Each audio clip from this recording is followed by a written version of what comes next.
Kegiatan pelatihan pengembangan usaha inovasi, produk distribusi, dan pengembangan dari Dinas Pemuda dan Olahraga Kabupaten Bandung berlangsung di Gedung Olahraga Bahana Kiang Roke, Banjaran. Kegiatan pelatihan tersebut juga dihadiri anggota DPRD Kabupaten Bandung fraksi Partai Golkar, Kabid Pemberdayaan Kepemudaan Dinas Pemuda dan Olahraga Kabupaten Bandung, narasumber serta para peserta pelatihan dari 3 kecamatan, yaitu Kecamatan Banjaran, Pamengpeuk, dan Kecamatan Arjasari.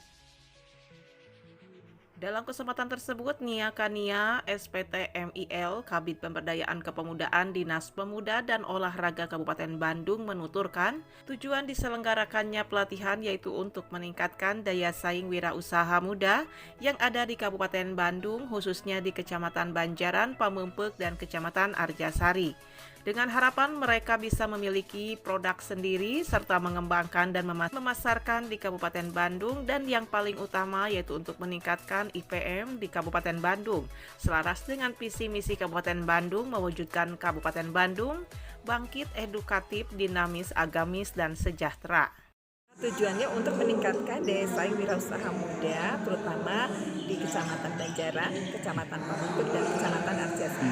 Tujuan lain pula yang paling utama adalah untuk meningkatkan indeks pembangunan manusia IPM di Kabupaten Bandung selaras dengan apa yang menjadi visi misi Pak Bupati, yaitu para peserta dapat memiliki produk sendiri, mengembangkan dan membuat produk-produk mereka dipasarkan di luar Kabupaten Bandung. Di tempat terpisah, Haji Agung Yan Susan, anggota DPRD fraksi Partai Golkar, terkait pelatihan pengembangan usaha inovasi, produk distribusi, dan pengembangan yang diselenggarakan Dinas Pemuda dan Olahraga Kabupaten Bandung menyampaikan.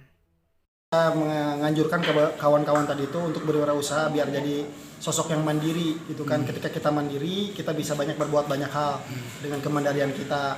Kemudian juga saya memotivasi untuk berwirausaha dengan niatan semoga kelak menjadi pedagang yang jujur, yang kelak akan dibangkitkan bersama para nabi. Yuk kita berjuang untuk menjadi wirausahawan sesuai dengan syariat Islam, dan semoga semuanya diberikan kemudahan dan ridho Allah Subhanahu wa taala. Sejahtera Kabupaten Bandung, bedas. Dari Gedung Olahraga Bahana Kiang Roke, Banjaran, Kabupaten Bandung, Agus BR Hadas TV mengabarkan.